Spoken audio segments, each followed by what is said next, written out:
नमस्कार दोस्तों झारखंड में एक बार फिर से हेमंत सोरेन मुख्यमंत्री बन चुके हैं। जेएमएम और कांग्रेस आरजेडी गठबंधन की सरकार है, लेकिन हेमंत सोरेन ने कुछ ऐसे संकेत दे दिए हैं, जेएमएम की तरफ से कुछ ऐसे संकेत आ गए हैं जिसने भारतीय जनता पार्टी को बेचैन कर दिया है। और ये संकेत किसी और के लिए नहीं बल्कि झारखंड के पूर्व मुख्यमंत्री चंपाई सोरेन के लिए है। दोस्तों, चंपाई सोरेन जब झारखंड के मुख्यमंत्री थे उसी समय से भारतीय जनता पार्टी ने उन पर डोरे डालना शुरू कर दिया था, लेकिन जैसे ही हेमंत सोरेन सलाखों से बाहर आए और दोबारा मुख्यमंत्री बने तो चंपाई सोरेन अपने बेटे के साथ भारतीय जनता पार्टी में चले गए। चुनाव लड़े, सरायकेला से जीत गए, लेकिन उनके बेटे घाटशिला से चुनाव लड़े बाबूलाल सोरेन, वो चुनाव हार गए। झारखंड में जो 28 सीटें हैं जो एसटी रिजर्व्ड हैं, उनमें से सिर्फ एक सीट बीजेपी जीत सकी, वो भी सरायकेला की। बाकी सभी सीटों पर उसको हार का सामना करना पड़ा। लेकिन अब दोस्तों, हेमंत सोरेन ने रूठे हुए नेताओं को, साथ छोड़कर गए नेताओं को मनाने का सिलसिला शुरू कर दिया है। कुछ ऐसा ही सिलसिला पश्चिम बंगाल में ममता बनर्जी ने शुरू किया है। दरअसल हेमंत सोरेन की पार्टी के एक बड़े नेता है सुप्रियो भट्टाचार्य।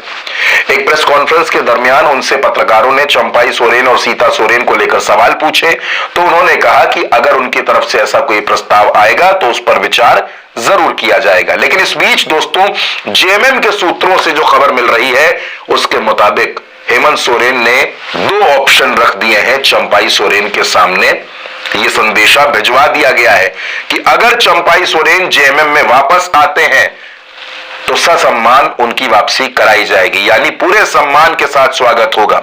वैसे भी दोस्तों, पूरे चुनाव प्रचार के दरमियान हेमंत सोरेन ने, कल्पना सोरेन ने चंपाई सोरेन पर कोई अटैक नहीं किया। उनके निशाने पर बाबूलाल मरांडी रहे, रघुवर दास रहे, अर्जुन मुंडा रहे, दिल्ली के तमाम नेता रहे, हेमंता रहे, लेकिन चंपाई सोरेन पर कोई भी वार नहीं किया गया। और अब दोस्तों देखिए क्या हुआ।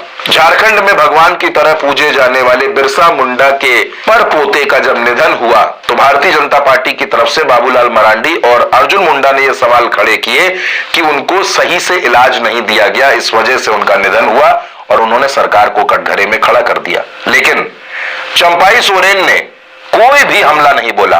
चंपाई सोरेन ने हेमंत सोरेन पर कुछ नहीं कहा, जेएमएम की सरकार पर कुछ नहीं कहा, और जेएमएम पर कुछ ना बोलने पर उनकी इस चुप्पी को बड़ा संकेत माना जा रहा है। अब दोस्तों, हेमंत सोरेन ने क्या ऑफर दिया है? दरअसल हेमंत सोरेन की पार्टी की तरफ से भी ऐसी चर्चाएं हैं कि चंपाई सोरेन को दिल्ली की राजनीति का ऑफर दिया गया है, यानी आने वाले वक्त में उनको राज्यसभा भेजने का ऑफर दिया गया है कि आपको राज्यसभा भेजा जाएगा और आपकी जो सीट खाली होगी उस पर जेएमएम आपके बेटे बाबूलाल सोरेन को चुनाव लड़ाएगी। एक ऑप्शन तो यह दिया गया है। दूसरा, अगर चंपाई सोरेन इस्तीफा देकर जेएमएम में आना चाहें तो वो सरायकेला से इस्तीफा दें, उपचुनाव हो, वहां चुनाव लड़ें और एक बार फिर हेमंत सोरेन की सरकार में मंत्री बन जाए। ये ऑप्शन भी चंपाई सोरेन के सामने रख दिया गया है। अब तय चंपाई सोरेन को करना है कि वो क्या चाहते हैं। अगर वो अपने बेटे का राजनीतिक भविष्य बनाना चाहते हैं, क्योंकि भारतीय जनता पार्टी में अब उनके बेटे को कुछ मिलेगा इस बात की उम्मीद ना के बराबर है, तो अगर बाबूलाल सोरेन के राजनीतिक भविष्य को स्थिरता देनी है तो फिर चंपाई सोरेन को फैसला लेना पड़ेगा। और चंपाई सोरेन के लिए यह ऑफर बुरा नहीं है कि वो खुद राज्यसभा चले जाएं और बेटे को विधायक बनवा लें। अब दोस्तों, चंपाई सोरेन क्या फैसला लेते हैं, उनके फैसले के लिए थोड़ा सा इंतजार करना पड़ेगा, लेकिन रांची के सियासी गलियारों में इस बात की चर्चा बहुत तेज है कि चंपाई सोरेन भी कुछ ऐसा ही सोच रहे हैं, यानी वो भारतीय जनता पार्टी को बहुत जल्द झटका भी दे सकते हैं।